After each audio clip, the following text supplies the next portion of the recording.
My beautiful daughter Jasmine was born on a Friday at 10:20 p.m. on the 26th of October 2001. I got to take her home within a couple of days, and I used to whisper in her ear every single day that she was my little angel sent from Grandad, because my Papa Bear had left me on the 9th of October in the same year. I know that he was there the night of her birth. My contractions were well underway, and I had closed my eyes for but a moment when I recalled the feeling of a warmth, like a blanket, being wrapped around me. And then I saw it, a gold circle of light, and I whispered, "Is that you, Papa Bear?" It was at that moment that the midwife spoke. "Are you okay? You've been off in your own little world there for quite some time." I said, "Yes, I'm fine. I think my dad has just been here though." I recall the pen she was writing with pausing in mid-air, her words a little choked as she said, You think who's been here?" So I told her, "My dad died in this hospital a few weeks ago, and I think he was here." It was the following Saturday night, and we were at our home by then. I had a lamp on in my lounge room. My sister had bought it for me, so it was special to me.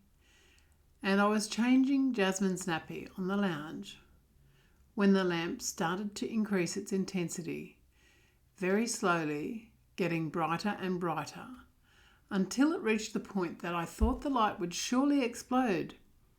But it didn't.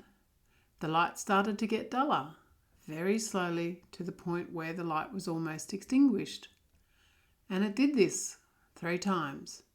3 times up, then 3 times down, then no more. The lamp returned to its normal state.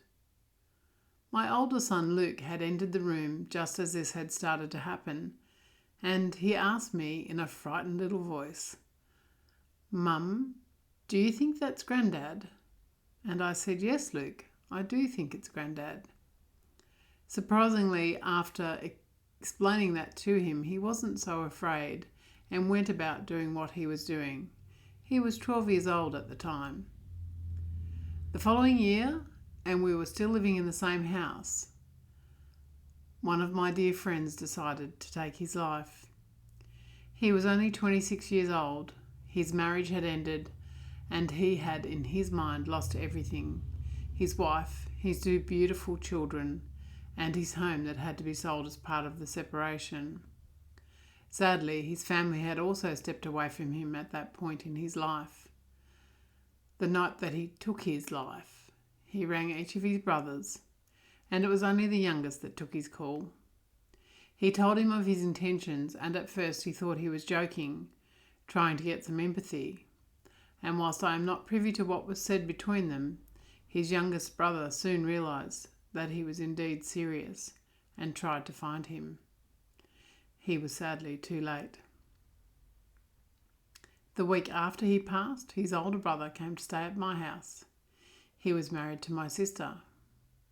He had just been out with his brothers to view the utility that their brother had taken his life in.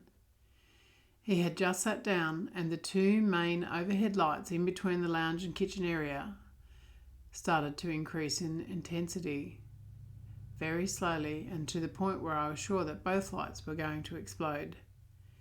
Then they started to dim, very slowly, until the light was almost extinguished. Then up again, down again, up again, down again, 3 times up, 3 times down. Then the lights returned to normal.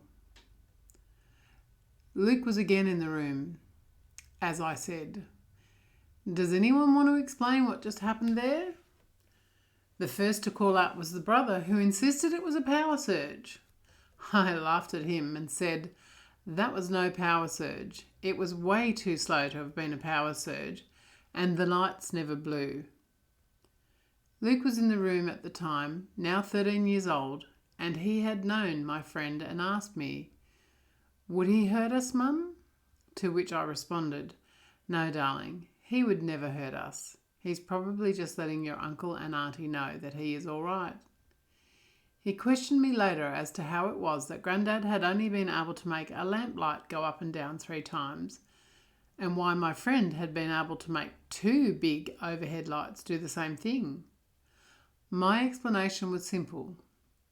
Grandad was very ill when he passed, and he probably didn't have the strength to manipulate much more than a lamp, whereas my friend was a young, healthy man at the time of his passing, and it made sense that he would have had far greater ability to make the lights change in their intensity.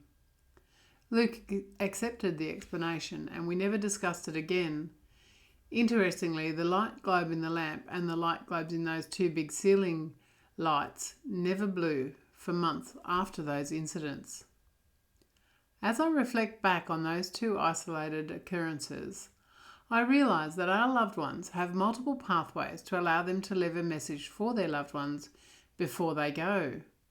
I also reflect on the love that I had for my dear friend and realise that he was probably reaching out to let me know that he was okay, because he would have felt the enormity of my grief at his passing.